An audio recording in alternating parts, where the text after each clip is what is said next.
क्योंकि RSS इनू गुंडे योगी नू मोदी तो नैक्सट तैयार कर रहा प्राइम मिनिस्टर ਲਈ। सो हुण जे उहदी ये कारगुजारी जिहड़ी गुंडागर्दी दे उत्ते ही निहित उहदी सारी रही, जे उहनू सामने रखदे आ इनू विदड्रॉ करदे ने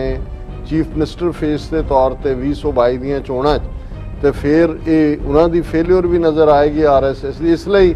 RSS ਦੇ ਨਾਗਪੁਰ ਹੈੱਡਕੁਆਟਰ ਨੇ ਹਦਾਇਤ ਕੀਤੀ ਕਿ ਐਂਡੋਰਸ ਕਰੋ ਇਹਨੂੰ ਕਿ ਮੋਦੀ ਬਨਾਰਸ ਗਿਆ ਗੰਗਾ ਦੇ ਕੰਢੇ ਖਲੋ ਕੇ ਔਰ COVID-19 ਦਾ ਮੈਂਸ਼ਨ ਕਰਕੇ ਯੋਗੀ ਨੂੰ ਐਡਰੈਸ ਕਰਦਿਆਂ ਕਿਹਾ ਕਿ ਜੀ ਤੁਹਾਡੀ ਜਿਹੜੀ ਕਾਰਗੁਜ਼ਾਰੀ ਸੀ ਉਹ ਅਭੂਤਪੂਰਵ ਐਕਸਲੈਂਟ। ਹੁਣ ਇਹ ਜਿਹੜਾ ਹੈ ਅਮਿਤ ਸ਼ਾਹ ਉਸ ਨੂੰ ਜਦੋਂ ਐਡਰੈਸ ਕਰ ਰਿਹਾ योगी ਨੂੰ ਔਰ कि जी जो कानून व्यवस्था नूं जिवें हैंडल योगी जी ने कीता है, इस तो पहला लॉलैस सोसाइटीज़, मतलब जिहड़ा किसी दा सब तो वड्डी फेलियर है, जे तुसीं झूठ ही बोलना है तो उन्होंने कहो कि सब तो वड्डी कामयाबी है। और यही काम एग्जैक्टली ये कर रहे हैं। उन्होंने कहा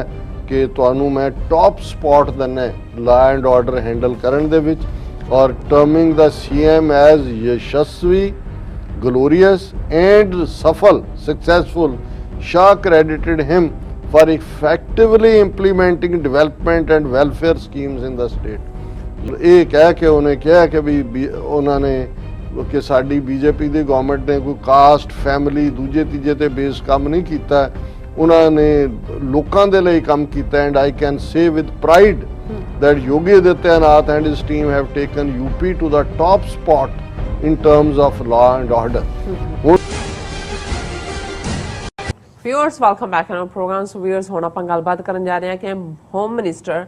ਅਮਿਤ ਸ਼ਾਹ ਨੇ UP ਦੇ ਗੁੰਡਾ ਚੀਫ ਮਿਨਿਸਟਰ ਆਦਿਤਿਆਨਾਥ ਯੋਗੀ ਨੂੰ ਕਲੀਨ ਚਿੱਟ ਦਿੰਦਿਆਂ ਕਿਹਾ ਹੈ ਕਿ UP ਵਿੱਚ ਲਾਅ ਐਂਡ ਆਰਡਰ ਦੀ ਹਾਲਤ ਜਿਹੜੀ ਹੈ ਉਹ ਬਹੁਤ ਵਧੀਆ ਹੈ। ਐਂਡ ਦੂਸਰੇ ਪਾਸੇ ਯੋਗੀ UP ਵਿੱਚ ਸੁੰਨੀ ਤੇ ਸ਼ੀਆ ਮੁਸਲਮਾਨਾਂ ਨੂੰ ਆਪਸ ਵਿੱਚ ਲੜਾਉਣ ਲਈ ਬੜੀ ਖਤਰਨਾਕ ਖੇਡ ਖੇਡ ਰਿਹਾ ਹੈ। ਸੋ ਇਸ ਬਾਰੇ ਆਪਾਂ ਗੱਲਬਾਤ ਕਰਨ ਜਾ ਰਹੇ ਹਾਂ। ਸੋ ਅਸੀਂ ਚਾਹਾਂਗੇ ਕਿ ਤੁਸੀਂ ਇਸੇ ਤਰ੍ਹਾਂ ਹੀ ਜੁੜੇ ਰਹਿਣਾ। ਦੇਖਣ ਸੁਣਨ ਲਈ ਲਿਖਣ ਲਈ ਤੁਹਾਡਾ ਸਭ ਦਾ ਬਹੁਤ ਬਹੁਤ ਸ਼ੁਕਰੀਆ ਜੀ। ਡਾਕਟਰ ਸਾਹਿਬ ਕੀ ਵਿਚਾਰਾਂ ਨੇ? ਦੇਖੋ, ਅਸੀਂ ਤਾਂ ਵੈਸੇ UP ਦੇ ਚੀਫ ਮਿਨਿਸਟਰ ਆਦਿਤਿਆਨਾਥ ਯੋਗੀ ਨੂੰ ਕੰਨ ਪਾਟਾ ਗੁੰਡਾ ਲਫ਼ਜ਼ਾਂ ਦੇ ਨਾਲ ਹੀ ਐਡਰੈਸ ਕਰਦੇ ਹਾਂ, ਕਿਉਂਕਿ ਕੰਨ ਵੀ ਉਹਦੇ ਪਾਟੇ ਹੋਏ ਨੇ ਔਰ ਮਰਡਰ ਉਸ ਦੇ ਉੱਤੇ ਕਿੰਨੇ ਹੀ ਮਰਡਰ ਔਰ ਦੂਸਰੇ ਕੇਸ ਜਿਹੜੇ ਉਹਨੇ ਆਪ ਹੀ ਆਪਣੇ ਆਪ ਨੂੰ ਮਾਫ ਕਰ ਲਿਆ ਚੀਫ ਮਿਨਿਸਟਰ ਬਣਨ ਤੋਂ ਬਾਅਦ। ਔਰ ਇਸ 'ਚ ਵੀ ਕੋਈ ਦੋ ਰਾਵਾਂ ਨਹੀਂ ਹੈ ਕਿ UP ਦੇ ਵਿੱਚ ਪੂਰੀ ਤਰ੍ਹਾਂ ਗੁੰਡਾ ਰਾਜ ਹੈ। ਬਿਲਕੁਲ। ਔਰ ਕਿਵੇਂ ਈਵਨ COVID-19 ਦੇ ਚਲਦਿਆਂ ਲੱਖਾਂ ਮੌਤਾਂ ਨੂੰ ਲੁਕਾਇਆ ਗਿਆ, ਇਹਦੇ ਬਾਵਜੂਦ ਕਿ ਸੈਟੇਲਾਈਟ ਇਮੇजेस ਔਰ ਇਨਵੈਸਟੀਗੇਟਿਵ ਕਿਸਮ ਦੇ ਜਰਨਲਿਸਟ ਨੇ ਗੰਗਾ ਦੇ ਕੰਢੇ ਕਿਵੇਂ ਲਾਸ਼ਾਂ ਨੇ, ਕਿਵੇਂ ਰੇਤ ਦੇ ਵਿੱਚ ਬਰੀਅਲਸ ਨੇ ਔਰ ਦੂਸਰੇ ਔਰ ਜਿੰਨੇ ਇਹਦੇ ਚਲਦਿਆਂ ਜਿੰਨੇ ਦਲਿਤ ਬੱਚੀਆਂ ਦੇ ਨਾਲ ਰੇਪ ਦੇ ਕੇਸ ਹੋਏ ਨੇ। ਮੁਸਲਮਾਨਾਂ ਦਾ ਤਾਂ ਬਿਲਕੁਲ ਕਾਰੋਬਾਰ ਉਹ ਬੇਸ਼ੱਕ ਕਸਾਈਆਂ ਦਾ ਕੰਮ ਸੀ ਜਾਂ ਉਹਨਾਂ ਦੇ ਦੂਸਰੇ ਸੀ, ਉਹ ਵੀ ਸਾਰੇ ਬੰਦ। ਔਰ ਉਸ ਦੇ ਨਾਲੇ ਜਿੰਨੇ ਵੀ ਲਵ ਜਿਹਾਦ ਔਰ ਕਊ ਵਿਜੀਲਾਂਟੇ ਔਰ ਇਹਨਾਂ ਦੇ ਥੱਲੇ ਜਿੰਨੀਆਂ ਵਾਇਲੈਂਸ ਦੀਆਂ ਘਟਨਾਵਾਂ ਵੈਸਟਰਨ UP ਤੋਂ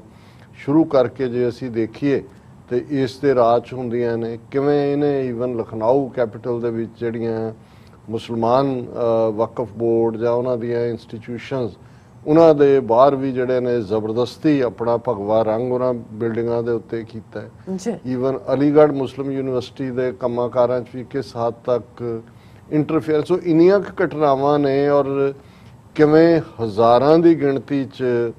ਝੂਠੇ ਪੁਲਿਸ ਮੁਕਾਬਲੇ ਬਣਾਏ ਨੇ, ਹਜ਼ਾਰਾਂ,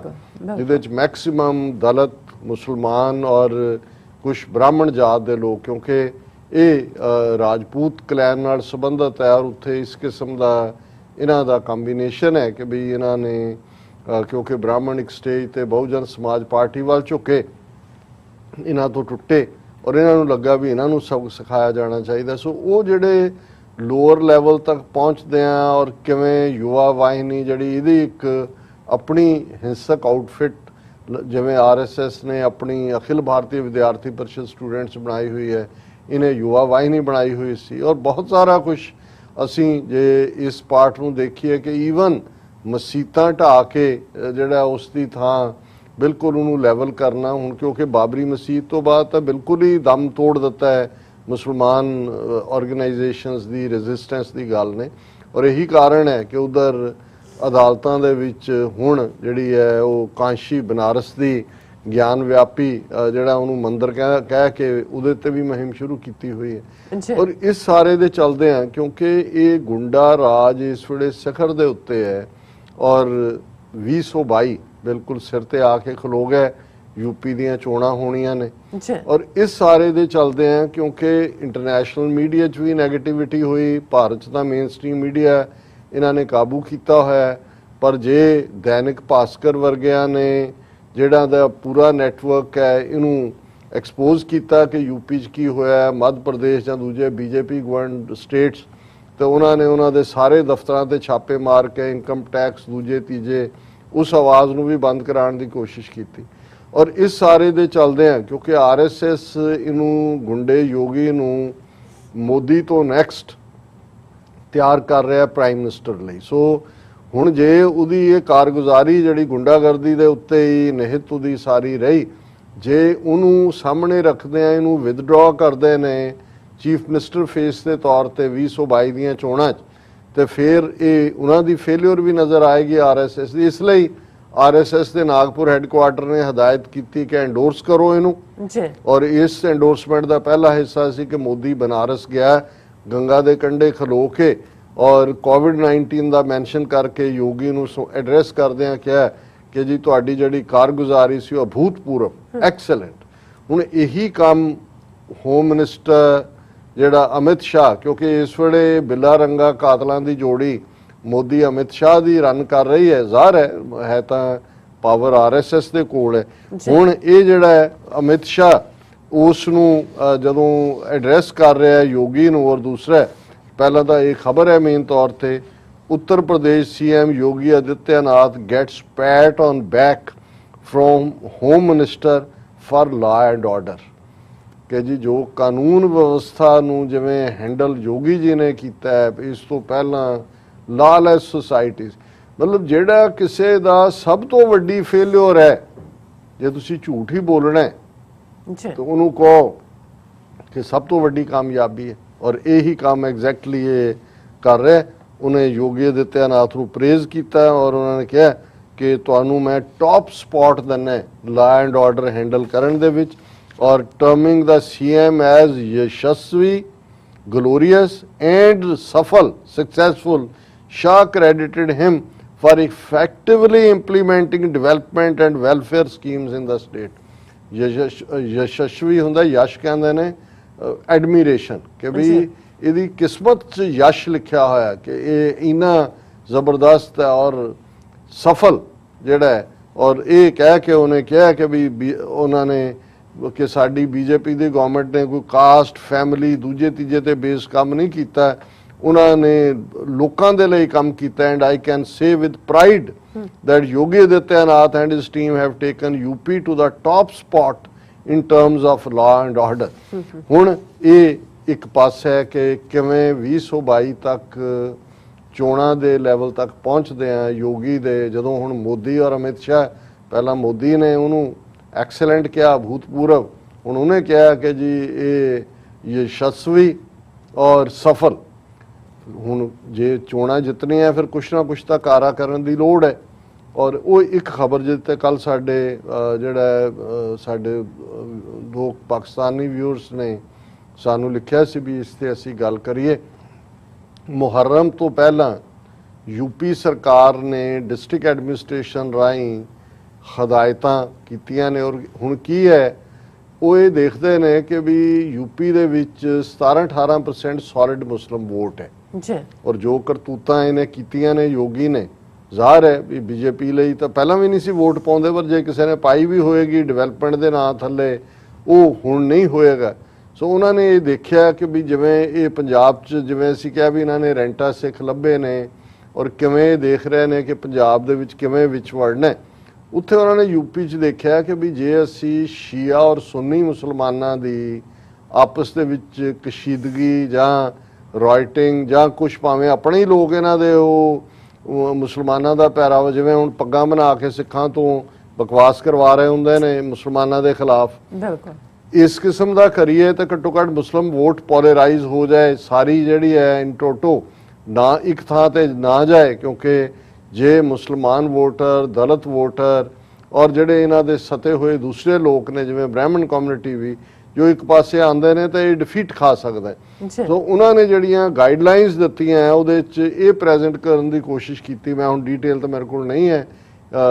ਵਕਤ ਡਿਸਕਸ ਕਰਨ ਦਾ। ਉਹਨਾਂ ਨੇ ਕਿਹਾ ਕਿ ਜੀ ਤੁਸੀਂ ਇਹ ਪਹਿਲਾਂ ਸ਼ੀਆ ਮੁਸਲਮਾਨਾਂ ਨੂੰ ਦੇ ਪ੍ਰਥਾਏ, ਇੱਕ ਤਾਂ ਕਿਹਾ ਜੀ ਤਾਜ਼ੀਏ ਔਰ ਦੂਸਰੇ ਉਹਨਾਂ ਦੀ ਤਾਂ ਬਿਲਕੁਲ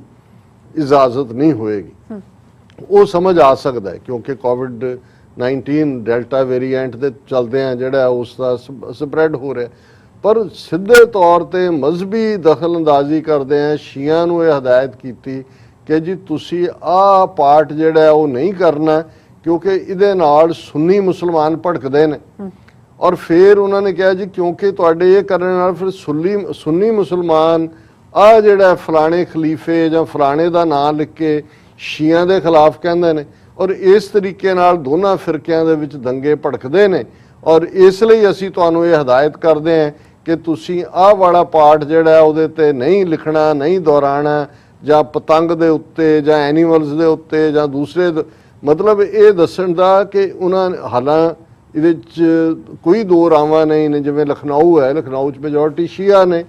ਜਦੋਂ ਤਾਜ਼ੀਆ ਨਹੀਂ ਨਿਕਲ, ਇਹ ਤਾਂ ਹੁੰਦਾ ਹੈ ਕਿ ਵੀ ਤਾਜ਼ੀਆ ਨਿਕਲਦਾ ਹੈ, ਰਾਹ ਦੇ ਵਿੱਚ ਕੋਈ ਹਿੰਦੂ ਕਰਾਊਡ ਜਾਂ ਕੋਈ ਵਿੱਚ ਮੰਦਰ ਆਉਂਦਾ ਹੈ, ਉਹ ਅੱਗੋਂ ਗੜਬੜ ਕਰ ਦਿੰਦਾ ਸੀ। ਪਰ ਹੁਣ ਜਦੋਂ ਕੋਈ ਨਿਕਲ ਹੀ ਨਹੀਂ ਰਿਹਾ ਤੇ ਮੁਸਲਮਾਨਾਂ ਦਾ ਮੁਸਲਮਾਨਾਂ ਨਾਲ ਫਸਾਦ ਤਾਂ ਦੂਰ ਦੀ ਗੱਲ, ਵੈਸੇ ਹੀ ਕੋਈ ਫਸਾਦ ਦਾ ਚਾਂਸ ਨਹੀਂ। ਪਰ ਇਹ ਆਲਰੇਡੀ ਇਸ ਕਿਸਮ ਦੇ ਨਾਲ ਉਹ ਲਾਈਨ ਖਿੱਚ ਰਹੇ ਨੇ ਤਾਂ ਕਿ ਕੱਲ ਨੂੰ ਜਦੋਂ ਸੁੰਨੀ ਔਰ ਸ਼ੀਆਂ ਦੇ ਵਿੱਚ ਇਹਨਾਂ ਦੇ ਆਪਣੇ ਗੁੰਡਿਆਂ ਨੇ ਹੀ ਭੇਸ ਬਦਲ ਕੇ ਵਾਇਲੈਂਸ ਕਰਵਾਣੀ ਹੈ ਤਾਂ ਉਹਨਾਂ ਨੇ ਕਹਿਣਾ ਦੇਖੋ ਜੀ ਅਸੀਂ ਤਾਂ ਪਹਿਲਾਂ ਵੀ ਹਦਾਇਤਾਂ ਦਿੱਤੀਆਂ ਸੀ। ਹਾਲਾਂ ਉਹਨਾਂ ਦੇ ਸਾਰੇ ਸ਼ੀਆ ਜਿਹੜੇ ਉਹਨਾਂ ਦੇ ਮੌਲਾਣੇ ਨੇ ਔਰ ਉਹਨਾਂ ਦੇ ਰਿਲੀਜੀਅਸ ਸੈਮੀਨਰੀਜ਼ ਨੇ, ਕਿਉਂਕਿ ਅਸੀਂ ਬਰੇਲਵੀ ਔਰ ਦਿਓਬੰਦੀ ਦੋਵੇਂ ਉਹਨਾਂ ਦੀਆਂ ਸਟੇਟਮੈਂਟਸ ਵੀ ਆਈਆਂ ਕਿ ਬਈ ਇਹ ਬੜੀ ਖਤਰਨਾਕ ਖੇਡ ਹੈ ਔਰ ਇਹਦੇ 'ਚ ਮੁਸਲਮਾਨ ਨਾ ਫਸਣ। ਔਰ ਸਰਕਾਰ ਨੂੰ ਵੀ ਉਹਨਾਂ ਨੇ ਵਾਰਨਿੰਗ ਦਿੱਤੀ ਹੈ ਕਿ ਇਹ ਹਦਾਇਤਾਂ ਵਾਪਸ ਲਓ। ਪਰ ਅਸੀਂ ਆਉਣ ਵਾਲੇ ਪੀਰੀਅਡ 'ਚ ਦੇਖ ਸਕਦੇ ਹਾਂ ਕਿ 2022 ਦੀਆਂ ਚੋਣਾਂ ਤੋਂ ਪਹਿਲਾਂ ਮੁਸਲਮਾਨਾਂ ਦੇ ਖਿਲਾਫ ਅੱਗੇ ਤਾਂ ਹਿੰਦੂਆਂ ਨੂੰ ਭੜਕਾ ਕੇ ਗਲ ਪਵਾਉਣ ਦੀ ਲਾਈਨ ਸੀ, ਪਰ ਹੁਣ ਇਹ ਹੋਏਗਾ ਵੀ ਇਹ ਜਾਲੀ ਕਿਸਮ ਦੇ ਮੁਸਲਮਾਨਾਂ ਰਾਹੀਂ ਦੰਗੇ ਭੜਕਾਉਣਗੇ ਤੇ ਪੁਲਿਸ ਜਿਹੜੀ ਆ ਦੋਨੋਂ ਪਾਸਿਆਂ ਦੇ ਮੁਸਲਮਾਨਾਂ ਨੂੰ, ਸੁੰਨੀ ਸ਼ੀਆਂ ਨੂੰ ਹਰਾਸ ਕਰੇਗੀ ਔਰ ਉਸ ਦੇ ਥੱਲੇ ਫਿਰ ਉਸ ਦਾ ਇਹ ਐਡਵਾਂਟੇਜ ਇਲੈਕਸ਼ਨਸ ਚੁੱਕਣਗੇ। ਉਸ ਦੇ ਲਈ ਜਿਹੜੀ ਹੈ ਉਹ ਗਰਾਊਂਡ ਤਿਆਰ ਕੀਤੀ ਜੀ। ਰਾਜ ਸਾਹਿਬ ਤੁਹਾਡਾ ਬਹੁਤ ਬਹੁਤ ਸ਼ੁਕਰੀਆ। ਸਾਥ ਲੈਣੇ ਬ੍ਰੇਕ। ਵਿਊਅਰਸ ਤੁਸੀਂ ਕਿਤੇ ਨਹੀਂ ਜਾਣਾ, ਮਿਲਦੇ ਹਾਂ ਆਫਟਰ ਦਿਸ ਸ਼ਾਰਟ ਬ੍ਰੇਕ।